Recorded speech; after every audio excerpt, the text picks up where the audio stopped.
Yogendra times पर मैं ऋषभ सिंह आप सभी का हार्दिक स्वागत एवं अभिनंदन करता हूं। सबसे पहले मैं आपको जन्माष्टमी के इस शुभ पर्व पर आप सबको बधाई देना चाहता हूं। जन्माष्टमी की आप सबको ढेर सारी शुभकामनाएं एवं बधाइयाँ। जिस तरह आप अपने परिवार के साथ हैं या अपने दोस्त के साथ हैं, सखा मित्र जिसी भी साथ हों, जन्माष्टमी का आप आनंद लें और अपनी पढ़ाई को निरंतर आगे बढ़ाते रहें। इसी क्रम में आज हम जो पढ़ेंगे, हमने इससे पहले पढ़ा था भारत का संविधान इतिहास, उसके बाद हमने पढ़ा संविधान सभा। आज हम जिस टॉपिक को पढ़ना चाहते हैं वह है उद्देशिका, जिसे हम लोग बोलते हैं इंग्लिश में प्रीएम्बल बोलते हैं, और इसी को बोला जाता है प्रस्तावना। तो आज आपको मैं कुछ ऐसी चीजें इसमें बताऊंगा जो आपने कभी भी सुनी ना हो, अगर सुनी होगी तो बहुत कम ही लोगों ने इस चीज पे ध्यान दिया होगा। सबसे पहली बात कि आप अगर ये जो चीजें लिखी गई हैं आपके सामने जितनी, इसे अगर आप स्क्रीनशॉट लेना चाहें तो स्क्रीनशॉट ले लीजिए, या अगर आप प्रॉपर नोट्स बना रहे हैं तो आप इसे लिख लीजिए।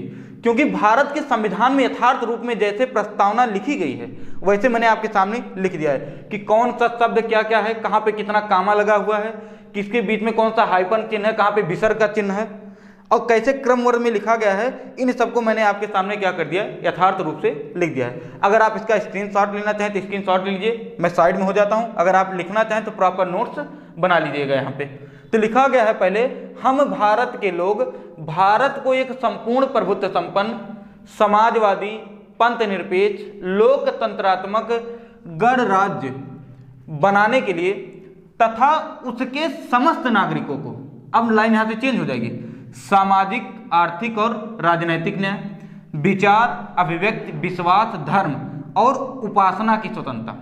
नई लाइन से लिखा गया, प्रतिष्ठा और अवसर की समता प्राप्त कराने के लिए तथा उन सब में व्यक्ति की गरिमा और राष्ट्र की एकता और अखंडता को सुनिश्चित करने वाली बंधुता बढ़ाने के लिए दृढ़ संकल्प होकर अपनी इस संविधान सभा में आज तारीख 26 नवंबर 1949 ईस्वी को 1949 ईस्वी मित मार्गशीर्ष शुक्ल सप्तमी संवत 2006 विक्रमी को एतत् द्वारा इस संविधान को अंगीकृत, अधिनियमित और आत्मार्पित करते हैं।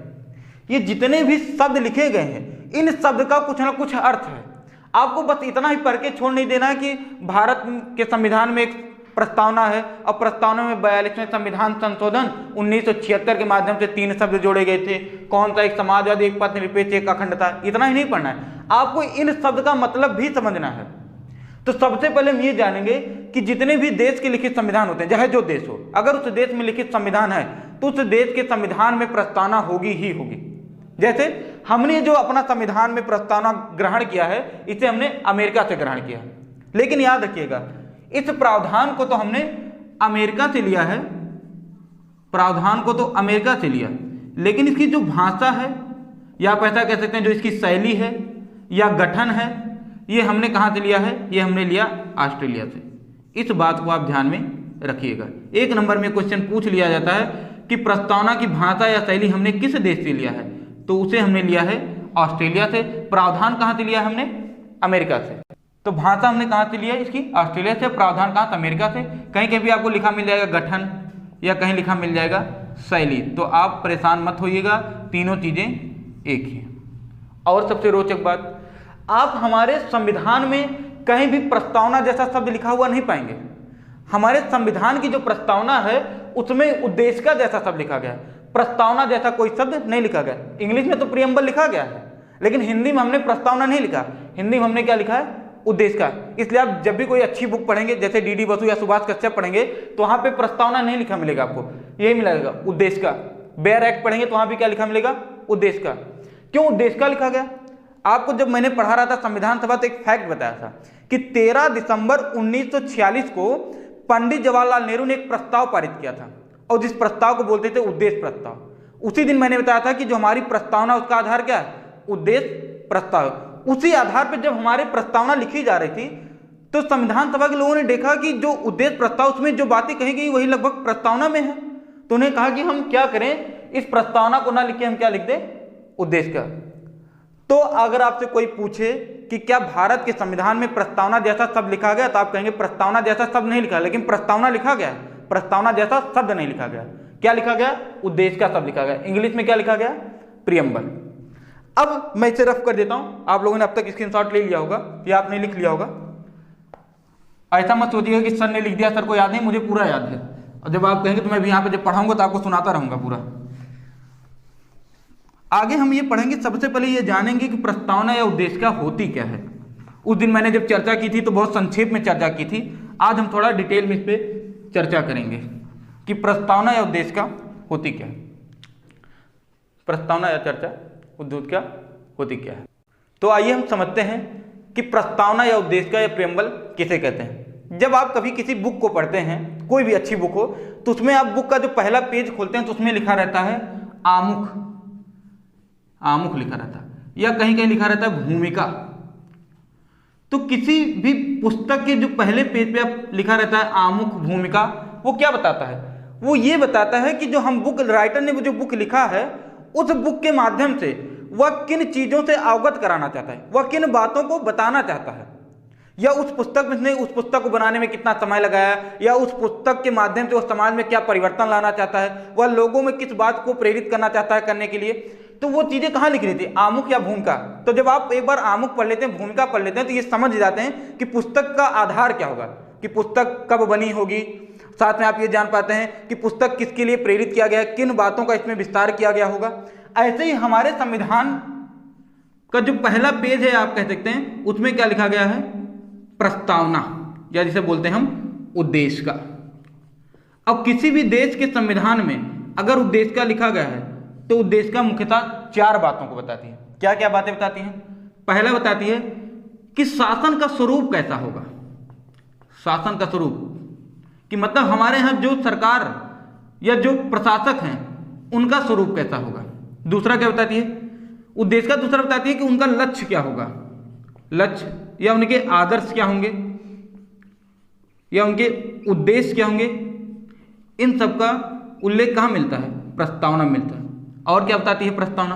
प्रस्तावना ये बताती है कि उस देश का संविधान जो बनके तैयार हुआ है वो कब लागू हुआ है, लागू हुआ है। और क्या बताती है प्रस्तावना? प्रस्तावना ये भी बताती है कि जो ये संविधान सभा है, इस संविधान सभा को संविधान बनाने की शक्ति कहाँ से मिली। तो आप कह सकते हैं कि उन्हें सोर्स कहाँ से मिला या अधिकार किसने दिया। इन सब का जहां बोध होता है उसे हम क्या बोलते हैं? प्रस्तावना। तो आप याद रखिएगा, जैसे एक बुक होती है, उस बुक में आमुख या भूमिका लिखा रहता है, ठीक, या प्रीफेस लिखा रहता है। उससे हमें क्या पता चलता है कि उस बुक के राइटर जो है या लेखक जो है वो किन बातों को बताना चाहते हैं। ऐसे हमारे संविधान की उद्देशिका है, तो उद्देशिका के माध्यम से संविधान सभा के सदस्य किन बातों से अवगत कराना चाहते हैं? तो बताना चाहते हैं कि हमारे यहाँ जो शासन करने वाले लोग होंगे, शासन का मतलब जो संविधान के माध्यम से राष्ट्रपति, उपराष्ट्रपति, प्रधानमंत्री जो भी शासन करेंगे उनका स्वरूप कैसा होगा। तो आप जानते हैं उनका स्वरूप कैसा होगा। जो हमारे देश में प्रधानमंत्री हैं, राष्ट्रपति हैं, वो हमेशा जब भी शासन करते हैं तो उनका स्वरूप होता है क्या? समाजवादी होंगे, पंथ निरपेक्ष होंगे, लोकतंत्र होंगे, गणराज्य होंगे। ये सब क्या है? शासन का स्वरूप है। उद्देश्य का और क्या बताती है कि लक्ष्य क्या होगा हमारी संविधान का, या आदर्श क्या होगा। तो लक्ष्य होगा कि सभी को हम क्या देंगे? न्याय देंगे। कैसा न्याय? सामाजिक, आर्थिक और राजनीतिक न्याय। सभी को स्वतंत्रता देंगे। कैसी स्वतंत्रता? विचार, अभिव्यक्ति, विश्वास, धर्म और उपासना की स्वतंत्रता। और क्या देंगे? समानता देंगे सभी में, प्रतिष्ठा और अवसर की समानता देंगे। ये सब क्या उनके लक्ष्य हैं, आदर्श हैं या उद्देश्य हैं। और ही क्या बताती है? और बताती है कि हमारा संविधान कब लागू हुआ। तो हमारे संविधान में लिखा गया है कि 26 नवंबर 1949 को एतत् द्वारा इस संविधान को अंगीकृत, अधिनियमित और आत्मर्पित करते हैं। और क्या बताता है? स्रोत या अधिकार, कि हमारी संविधान सभा के सदस्यों को जो संविधान बनाया उन्हें अधिकार किसने दिया? किसी देवता ने या किसी दल ने, किसी पार्टी ने तो उन्हें अधिकार दिया नहीं होगा। तो आखिर किसने दिया उन्हें अधिकार? इन सब के बारे में जहां हमें पता चलता है, विस्तारित जानकारी मिलती है, उसे हम क्या बोलते हैं? उद्देश्य का। एक चीज आपको मैंने बताना भूल गया कि हमारे संविधान में लिखा गया है कि 26 नवंबर 1949 को, उससे पहले लिखा गया मित मार्गशीर्ष शुक्ल सप्तमी संवत 2006 विक्रमी। तो मित मार्गशीर्ष मतलब क्या? कि जब हमारा संविधान लागू हुआ उस दिन माघ का महीना था। माघ का मतलब फरवरी का महीना लगभग मान लीजिए। मित मार्गशीर्ष शुक्ल सप्तमी, शुक्ल सप्तमी मतलब कि शुक्ल पक्ष था। आप जानते हैं 2 पक्ष होते हैं, एक कृष्ण पक्ष होता है, एक शुक्ल पक्ष। तो शुक्ल पक्ष था, और शुक्ल पक्ष का कौन सा दिन? 7वां दिन था। तो मित मार्गशीर्ष शुक्ल सप्तमी संवत 2006 विक्रमी, मतलब हिंदू कैलेंडर के अनुसार वो साल कौन सा था? वो साल था 2006। अब ये मत कहने लगेगा वो साल दूसरा था, ये साल दूसरा था। ये साल कौन सा था? 2006 था, जब हमारा क्या हुआ? संविधान बनकर तैयार हुआ, संविधान लागू हुआ। ये आपको किसी बुक में नहीं मिलेगा इसका अर्थ कि मित मार्च शुक्ल सप्तमी संवत 2006 विक्रमी। ये मैं आपको बता दे रहा हूँ, उसे ध्यान में रखिएगा। माघ का महीना था, शुक्ल पक्ष था, 7वां दिन था, मतलब चांदनी रात थी।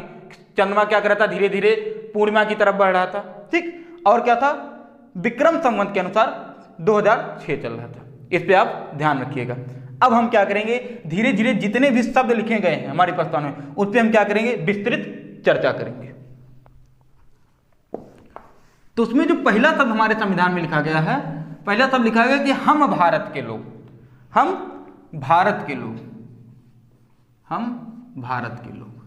तो मैंने अभी आपको बताया कि हम भारत के लोग क्या बताता है, हम भारत के लोग ये बताता है कि भारत की जो संविधान सभा थी, जिन्होंने संविधान बनाया, उन्हें अधिकार किसने दिया, उन्हें अधिकार दिया भारत की जनता ने। किसने अधिकार दिया, भारत की जनता ने। यानी संविधान सभा को संविधान बनाने का अधिकार किसी ईश्वर द्वारा, किसी पार्टी द्वारा, किसी महापुरुष द्वारा, किसी राष्ट्रपिता द्वारा, किसी बापू द्वारा हमें अधिकार नहीं दिया गया था। ये अधिकार दिया था उन्हें किसने, जनता ने दिया था। जनता में देने मतलब क्या है कि लोक प्रभुता, लोक प्रभुता के माध्यम से क्या मिले उन्हें, ये अधिकार मिला कि वो क्या कर सकते हैं, भारत के संविधान का निर्माण कर सकते हैं। तो हम भारत के लोग से तात्पर्य है कि जैसे आप देखते हैं लास्ट लाइन पढ़ते हैं, तो हम भारत के लोग संविधान को क्या करते हैं, अंगीकृत करते हैं। लास्ट लाइन याद रखिएगा, अंगीकृत करते हैं, साथ में क्या लिखा गया, अधिनियमित करते हैं और आत्मर्पित करते हैं। अधिनियमित और आत्मर्पित करते हैं, ये 3 शब्द लास्ट में लिखा गया। इसका मतलब क्या है, इसका मतलब आप यही समझ सकते हैं कि संविधान को अंगीकृत कौन करा, मतलब स्वीकार कौन कर रहा है, भारत के लोग करें। अधिनियमित कौन कर रहा है, भारत की जनता करी है, लोग करें। और आत्मर्पित मतलब स्वयं को सौंप रहा है, कौन सौंप रहे हैं, हम भारत के लोग। इसीलिए कहा जाता है कि भारत के संविधान की जो संविधान सभा थी, उसे संविधान बनाने का स्रोत अधिकार कहां से मिला, भारत की जनता से मिला या लोक प्रभुता से मिला। इसे आप पहला याद रखिए कि भारत की जनता को संविधान बनाने का अधिकार, भारत की संविधान सभा को संविधान बनाने का अधिकार किसने दिया, भारत की जनता ने दिया, ठीक। अंगीकृत का मतलब क्या होता है, स्वीकार करना।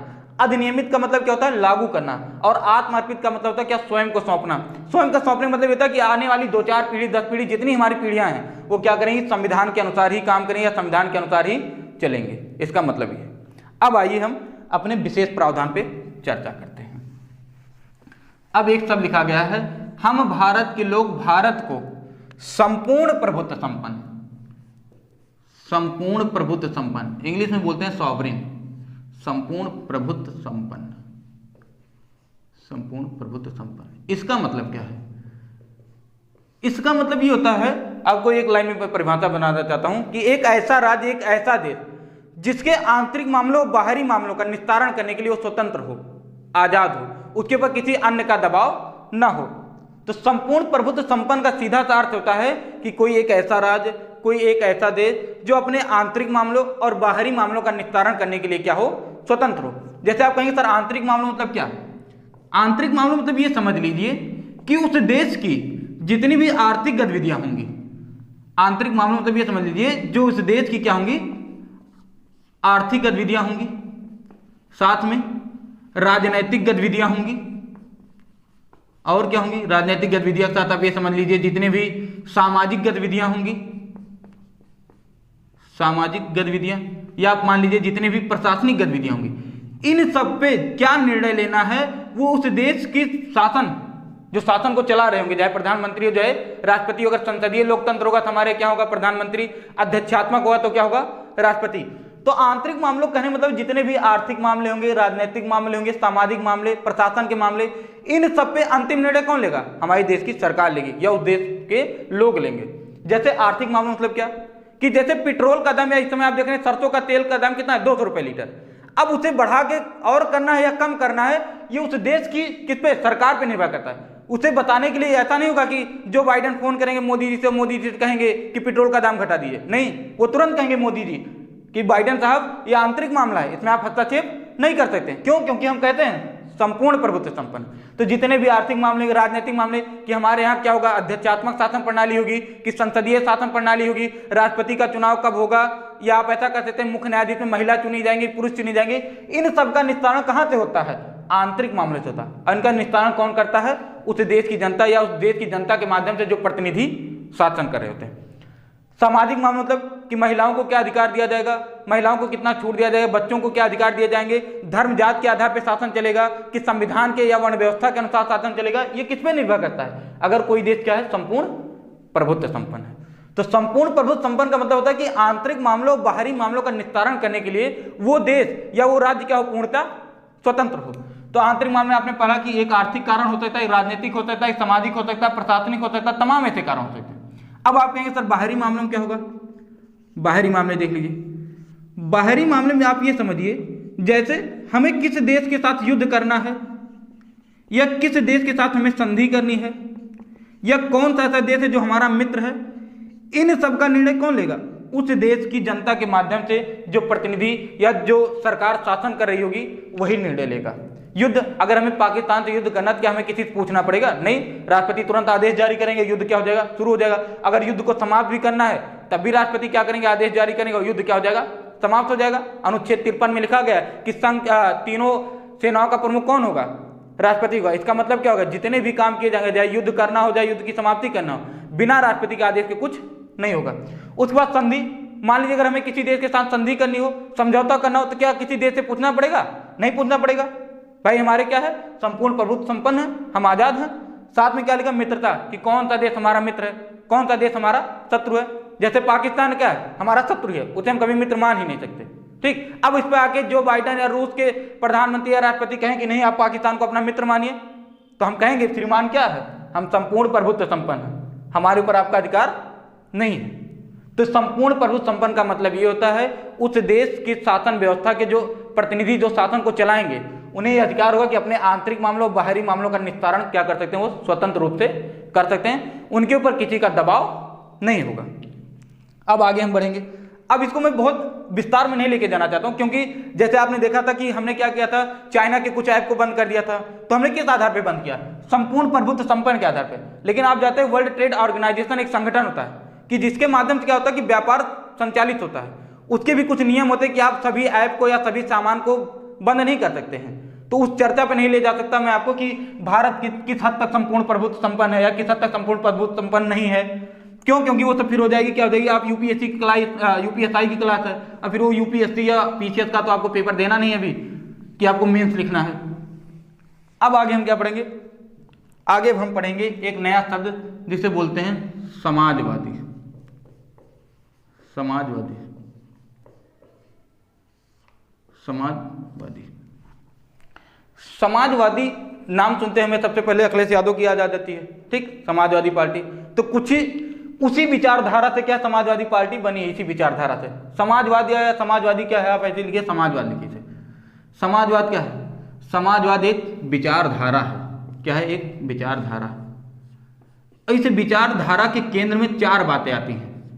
इस विचारधारा के केंद्र में चार बातें आती हैं, या चार बातें क्या, मूलतः मान लीजिए दो बातें आती हैं। पहला कि उत्पादन के साधनों का संकेंद्रण नहीं होगा, उत्पादन के साधनों का संकेंद्रण नहीं होगा या केंद्रीकरण नहीं होगा, केंद्रीकरण नहीं होगा। और क्या होगा? मजदूर या जो हीन वर्ग हैं, मजदूर या हीन वर्ग, उनका शोषण नहीं होगा। मजदूर या हीन वर्ग, उनका शोषण नहीं होगा। और क्या? तीसरा, समाजवादी विचारधारा के माध्यम से हम क्या करेंगे? समाज में समानता को स्थापित करेंगे।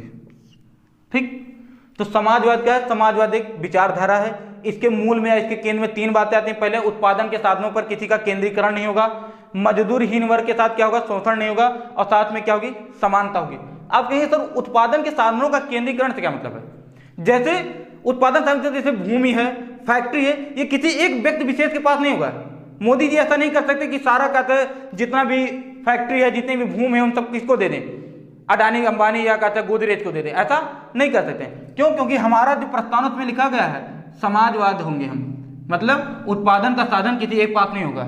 ऐसा नहीं हो सकता कि बालू की खुदाई करना हो तो कोई बड़ा व्यापारी ही करेगा, एक सामान्य व्यापारी भी कर सकता है, बालू की खुदाई करवा सकता है वो भी। क्यों? क्योंकि उत्पादन के साधनों का केंद्रीकरण नहीं होना चाहिए। साथ में कहा गया मजदूर हीन वर्ग का शोषण ना हो, मतलब जितने भी गरीब उपेक्षित व्यक्ति हैं उनके साथ क्या किया जाए, भेदभाव ना किया जाए, उन्हें भी क्या किया जाए, धीरे धीरे आगे बढ़ाया जाए। और धीरे धीरे आगे कब बढ़ाएंगे, जब आप उन्हें काम करने का मौका देंगे। इसका मतलब क्या है कि आप साधनों का केंद्रीकरण नहीं करेंगे और क्या करेंगे, समाज में समानता स्थापित करेंगे। क्या करेंगे, स्थापना, समानता की स्थापना। ठीक, तो समाजवादी एक विचारधारा है जिसके मूल में 3 बातें आती हैं, मूलतः 4 बातें आती हैं। उत्पादन के साधनों का केंद्रीकरण, मजदूरहीन वर्ग का शोषण, समानता। आप ऐसा कह सकते हैं कि महिलाओं का क्या करना, महिलाओं को आगे बढ़ाना, महिलाओं को आगे बढ़ाना। इसी विचारधारा से प्रेरित होकर हमने अपने उत्तर प्रदेश में देखा है एक पार्टी बनी, कौन सी पार्टी, समाजवादी पार्टी। इन्हीं विचारधाराओं से प्रेरित होके, और समाजवादी विचारधारा से बहुत ज़्यादा प्रभावित पंडित जवाहरलाल नेहरू भी थे। ठीक, इसी वजह से हमने क्या किया, 42वें संविधान संशोधन 1976 के माध्यम से, 42वें संविधान संशोधन 1976 के माध्यम से हमने अपने प्रस्तावना में एक शब्द जोड़ा, क्या, समाजवादी। ठीक, ये मूल संविधान, मूल प्रस्तावना में नहीं था, इसे हमने बाद में जोड़ा था। अब आगे क्या पढ़ेंगे, आगे हम पढ़ेंगे पंथ निरपेक्ष। पंथ निरपेक्ष, समाजवादी हो गया, अब क्या हो गया, पंथ निरपेक्ष। पंथ निरपेक्ष,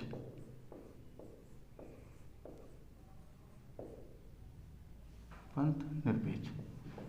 पंथ निरपेक्ष क्या होता है, धर्म निरपेक्ष और पंथ निरपेक्ष में अंतर होता है, पहले मैं आपको बता दूं, लेकिन मैं यहाँ पे तुलना नहीं कराऊंगा कि पंथ निरपेक्ष और धर्म निरपेक्ष में क्या अंतर है। मैं आपको सिर्फ यहाँ पे बताना चाहता हूँ कि पंथ निरपेक्ष क्या है, आप इसे समझ लीजिए। पंथ निरपेक्ष का सीधा सा मतलब होगा कि जो राज्य होगा, राज्य का धर्म से अलगाव होगा, राज्य का धर्म से अलगाव होगा, राज्य का धर्म से अलगाव। तो अगर आपसे कोई पूछ ले पंथ निरपेक्ष किसे कहते हैं, तो आप एक परिभाषा, एक लाइन में बता सकते हैं, राज्य का क्या होगा, धर्म से अलगाव होगा। या आप ऐसा भी कह सकते हैं कि राज्य धर्म से तटस्थता बनाए रखेगा, राज्य का धर्म से तटस्थता होगी। तटस्थता मतलब वो क्या करेगा, दूरी बनाए रखेगा धर्म से। ठीक, जैसे राज्य का धर्म से अलगाव होने का मतलब ये होता है कि जो हमारी सरकार होगी, चाहे वो केंद्र सरकार हो चाहे राज्य सरकार हो, जब वो क्या करेगी, लोगों के लिए कानून बनाएगी, उनके हित में काम करेगी, तो क्या करेगी, धर्म को बीच में लेके नहीं आएगी। जैसे योगी जी हैं, योगी जी आप जानते हैं क्या, गोरखपुर के मठाधीश हैं। ठीक, तो साथ में क्या उनकी पर्सनल लाइफ में क्या, एक साधु हैं, संत मठाधीश हैं, हिंदू धर्म के बहुत बड़े नेता हैं। लेकिन जब वो कानून बनाएंगे उत्तर प्रदेश की जनता के लिए, तो क्या करें, भेदभाव नहीं करें, मतलब धर्म के आधार पर नहीं करें, हिंदुओं को ज्यादा अधिकार दें या मुसलमान को कम अधिकार दें, सिखाई को क्या करें, सिख को कम दें, ईसाई को कम दें, इस अधिकार पे भेदभाव नहीं करेंगे। क्यों, क्योंकि हमारी संविधान में प्रस्तावना में लिखा गया है कि हमारा देश कैसा होगा, पंथ निरपेक्ष होगा, मतलब राज्य का धर्म से अलगाव होगा। जैसे मोदी जी क्या होता है, मोदी जी कहीं भी जाएं, चाहे अमरनाथ की यात्रा करें, वैष्णो देवी की यात्रा करें, साईं बाबा की यात्रा करें, ठीक है, उनकी पर्सनल लाइफ है, व्यक्तिगत लाइफ है, आप खूब यात्रा करिए। लेकिन जब आप कानून बनाएंगे, इस देश की जनता के लिए काम करेंगे, तब आप क्या करेंगे, धर्म के आधार पर काम नहीं करेंगे। राज्य का धर्म से क्या होता है, अलगाव होता है, यानी राज्य का धर्म से तटस्थता होती है, वो धर्म से क्या किए रहते हैं, दूरी बनाए रहते हैं। मतलब अगर उन्हें काम भी करना तो सभी धर्म के लिए करेंगे, जितना काम हिंदू धर्म के लिए करेंगे उतना ही मुस्लिम के लिए, उतना ही सिख के लिए, उतना ही ईसाई के लिए। तो पंथ निरपेक्ष का सीधा सा अर्थ है कि राज्य का धर्म से, या राज्य का मतलब क्या है, अनुच्छेद 12 में राज्य शब्द को परिभाषित किया गया है। तो राज्य का मतलब है हमारी सरकार से है, तो सरकार क्या करेगी, हमेशा धर्म से दूर रहेगी, या राज्य का धर्म से क्या होगा, तटस्थता होगी, या सरकार की धर्म से दूरी होगी। ठीक, ये आपको समझ में आ गया होगा पंथ निरपेक्ष। तो पहली लाइन हमने पढ़ा, हम भारत के लोग भारत को एक संपूर्ण प्रभुत्व संपन्न समाजवादी पंथ निरपेक्ष। अब उसके बाद एक शब्द आता है लोकतंत्रात्मक, लोकतंत्रात्मक, या आप इसे कहिए लोकतंत्र। ठीक, लोकतंत्र दो भाग में आप इसे तोड़ते हैं, एक होता है लोक, एक होता है तंत्र। लोक मतलब होता है लोगों का, तंत्र मतलब होता है क्या, शासन। तो मतलब लोगों का शासन, एक ऐसा देश जहां पे क्या हो, लोगों का शासन हो, उसे हम क्या बोलते हैं, लोकतंत्र। लोकतंत्र, एक ऐसा देश, एक ऐसा राज्य जहां क्या हो, लोगों का शासन हो, उसे हम क्या बोलते हैं, लोकतंत्र। अब ये देखिए, लोकतंत्र में आपने एक सुना होगा, अब्राहम लिंकन का एक कथन था क्या, जनता का, जनता के द्वारा जनता के लिए शासन। ठीक, अब आज आपको मैं बता दे रहा हूं इन दोनों में अंतर क्या है, तीनों में आदि समझ लीजिए। आप लोग पढ़ लेते हैं कि जनता का जनता द्वारा, जनता का जनता के लिए, और जनता द्वारा शासन, जनता का जनता के लिए, जनता द्वारा शासन।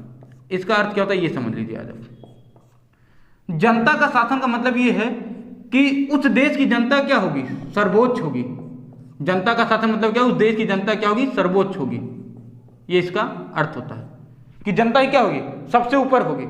और जनता के लिए शासन मतलब क्या होगी, जनता के द्वारा चुने हुए प्रतिनिधि, जनता के द्वारा चुने हुए प्रतिनिधि, चुने हुए प्रतिनिधि क्या करेंगे, शासन करेंगे। चुने हुए प्रतिनिधि शासन करेंगे।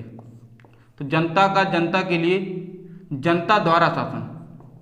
अब जनता द्वारा शासन का मतलब क्या है, जनता द्वारा मतलब शासन ये है कि जो प्रतिनिधि शासन करेंगे या जो जनता शासन करेगी वो किसी वर्ग विशेष के लिए शासन नहीं करेगी, वर्ग विशेष के लिए शासन नहीं करेगी, वो शासन करेगी किसके लिए, जनता के लिए करेगी। और जनता में क्या होगा, आम जनता भी आएगी, कोई मजदूर होगा, कोई दलित होगा, कोई उपेक्षित व्यक्ति होगा, उनके लिए भी क्या होगा, शासन होगा। इसीलिए अब्राहम लिंकन का जो कथन है, जनता का जनता के लिए, जनता द्वारा शासन, इसका अर्थ होता है जनता का मतलब होता है जनता ही सर्वोच्च होगी उस देश में। और जनता के लिए शासन मतलब है कि जनता के द्वारा चुने हुए प्रतिनिधि क्या करेंगे, शासन करेंगे।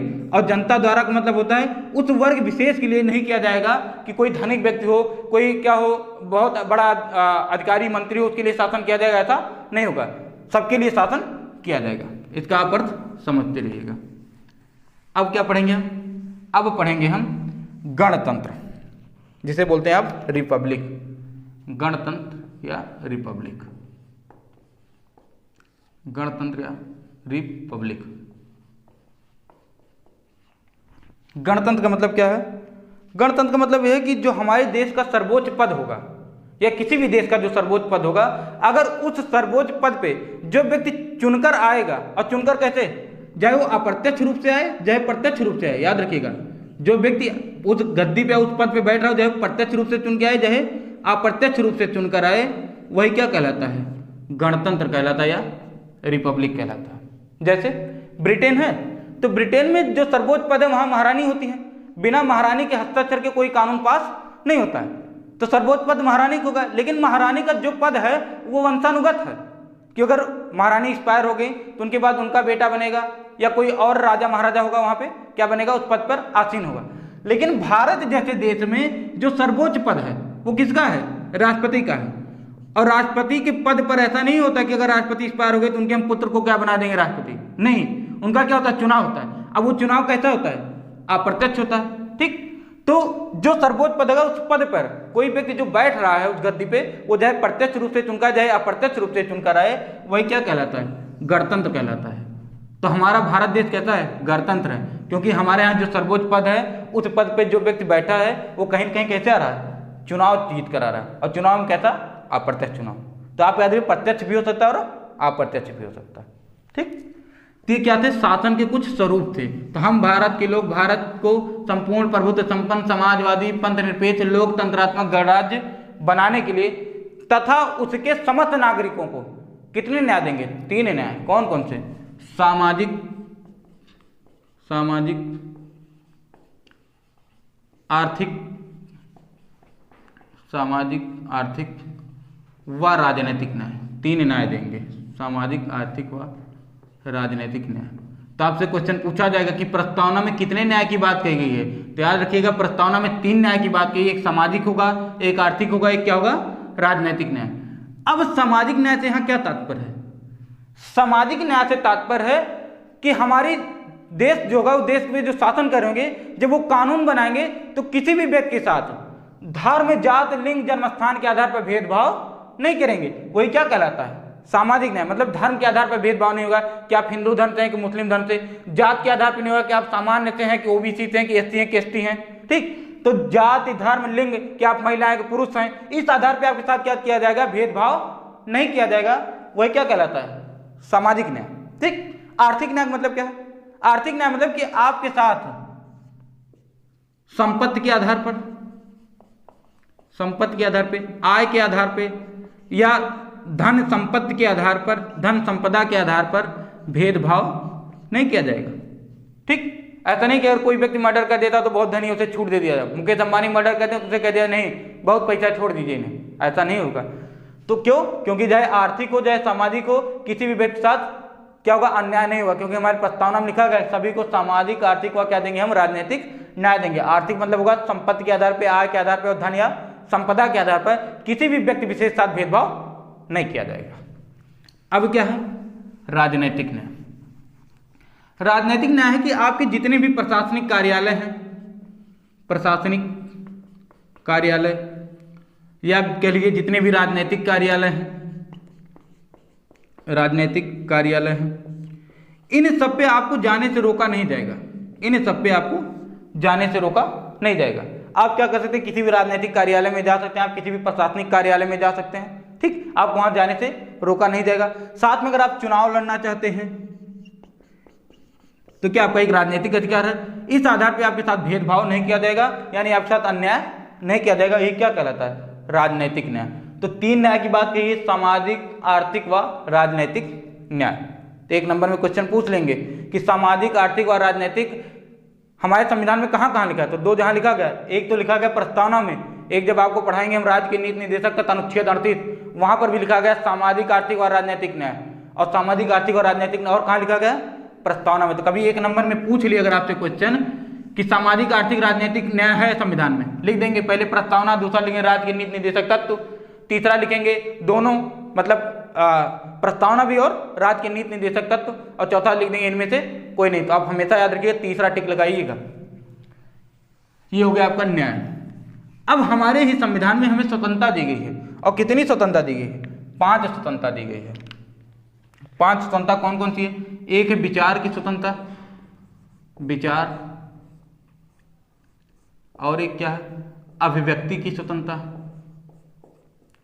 विचार, अभिव्यक्ति। दूसरा क्या है, विश्वास, विश्वास, और क्या है, धर्म, और है एक उपासना। इस 5 प्रकार की स्वतंत्रता हमें कहाँ दी गई है, प्रस्तावना में दी गई है। उपासना, 5 प्रकार की स्वतंत्रता की बात कही है, एक विचार की, एक अभिव्यक्ति, एक विश्वास की, एक धर्म की, एक उपासना की, ठीक। अब मैं आपसे जो क्वेश्चन पूछना चाहता हूं, आप उस क्वेश्चन का जवाब जरूर दीजिएगा कमेंट में, अगर आपको आता होगा, लेकिन पहले मेरे बताने से पहले आप दे दीजिएगा जवाब, ठीक। आप जब ये मैं पूछ रहा हूं आपसे कि विचार क्या होता है, अगर मैं आपसे पूछूं व्हाट इज थॉट, अगर मैं आपसे पूछूं व्हाट इज थॉट, विचार क्या होता है, तो आप इसे पॉज करिएगा। पॉज करने से पहले आप अगर कमेंट में लिखिएगा, उसके बाद मैंने जो बताया उसे देखिए क्या आपका मेरा जो बताया गया तरीका वो सही है कि नहीं। तो आप बताइएगा विचार क्या होता है। मैं यहाँ पे फिलहाल तो बता दूंगा विचार किसे कहते हैं। तो देखिए, विचार एक आंतरिक क्रिया होती है, विचार एक आंतरिक क्रिया होती है, ये तो पता है सबको क्या होती है, आंतरिक क्रिया होती है। विचार क्या, एक आंतरिक क्रिया है, ठीक। लेकिन मैं पूछ क्या रहा हूं, मैं पूछ रहा हूं कि व्हाट इज थॉट, विचार किसे आप कहेंगे। तो विचार जो होती है, विचार एक ऐसी इकाई होती है, मनुष्य के मन की एक ऐसी इकाई होती है जिसकी कोई आवाज या कोई ध्वनि नहीं होती है, जिसकी कोई ध्वनि या आवाज नहीं होती है। तो आप ऐसा कर सकते हैं, आध्वन्यात्मक इकाई होती है।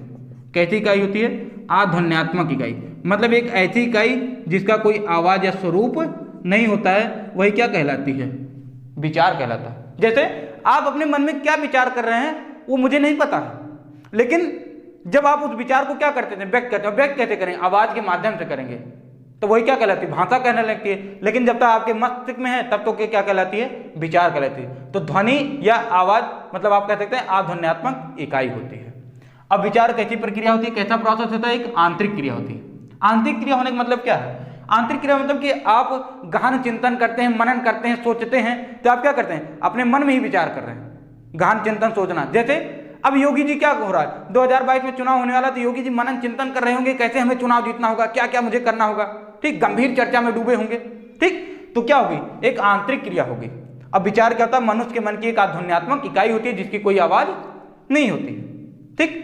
तो सभी व्यक्ति को क्या दिया गया है, विचार करने की स्वतंत्रता दी है कि आप आराम से सोच सकते हैं, मनन कर सकते हैं, चिंतन कर सकते हैं, ठीक। और क्या लिखा गया, अभिव्यक्ति। अभिव्यक्ति क्या होती है, अभिव्यक्ति एक बाह्य प्रक्रिया होती है। अभिव्यक्ति एक बाह्य प्रक्रिया होती है, अभिव्यक्ति एक बाह्य प्रक्रिया। जैसे आपने क्या चिंतन किया, क्या मनन किया, ये जब तक आप व्यक्त नहीं करेंगे सामने वाले को कैसे पता चलेगा? नहीं पता चलेगा।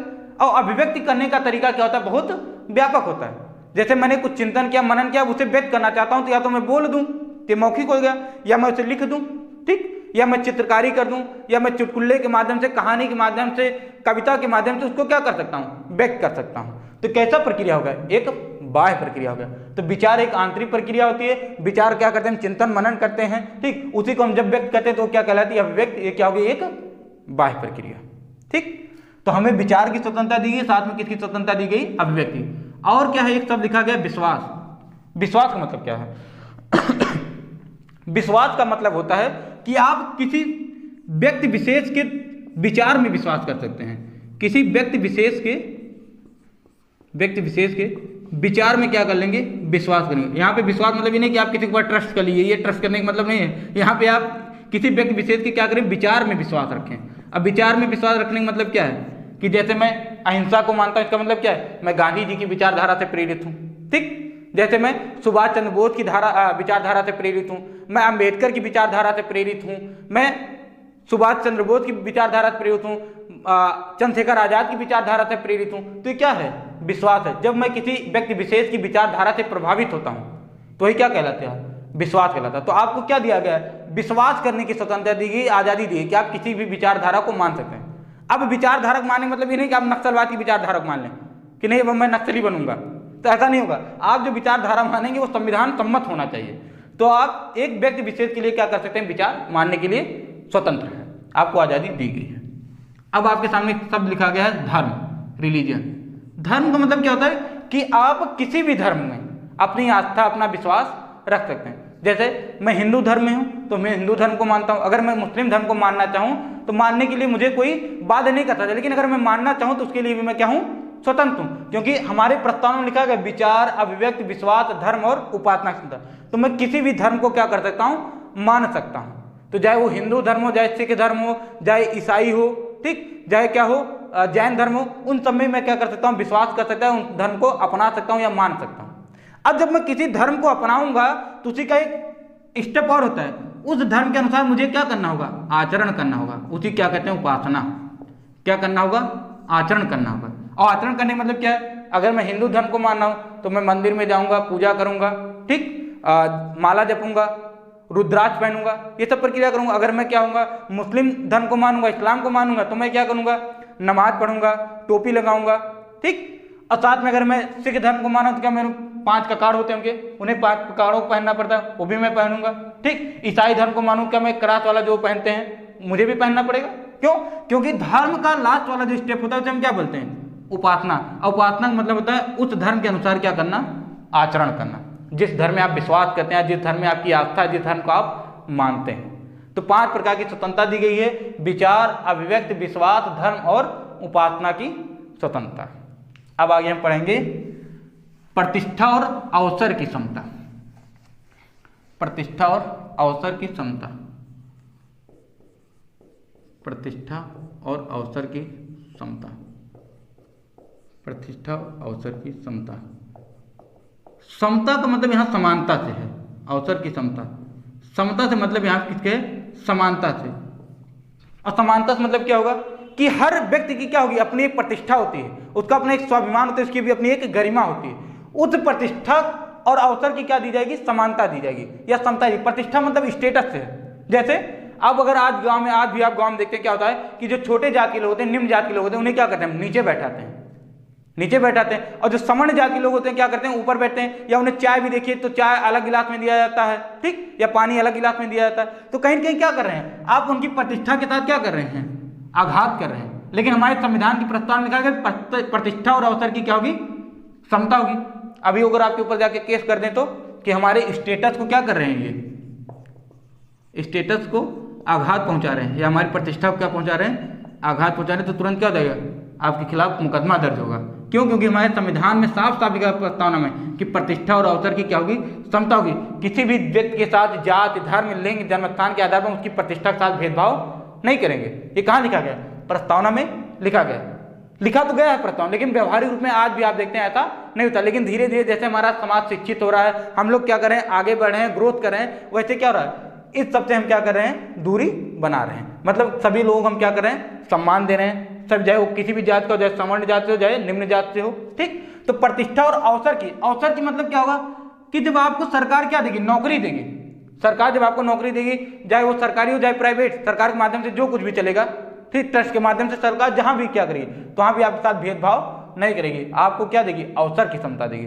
चाहे आप किसी भी धर्म से बिलोंग करते हो, किसी जाति से हो, किसी भी लिंग से हो, कहीं भी आपका जन्मस्थान हुआ है, कहीं भी आपका उद्भव हुआ है, इस आधार पर आपके साथ भेदभाव नहीं करेगी, क्योंकि प्रस्तावना में लिखा गया प्रतिष्ठा और अवसर की क्या होगी, समता होगी। ठीक, तो हमने पढ़ा हम भारत के लोग भारत को एक संपूर्ण प्रभुत्व संपन्न समाजवादी पंथ निरपेक्ष लोकतंत्रात्मक गणराज्य बनाने के लिए तथा उसके समस्त नागरिकों को सामाजिक, आर्थिक व राजनीतिक न्याय, विचार, अभिव्यक्ति, विश्वास, धर्म और उपासना की स्वतंत्रता, प्रतिष्ठा और अवसर की क्षमता प्राप्त कराने के लिए तथा उन सब में व्यक्ति की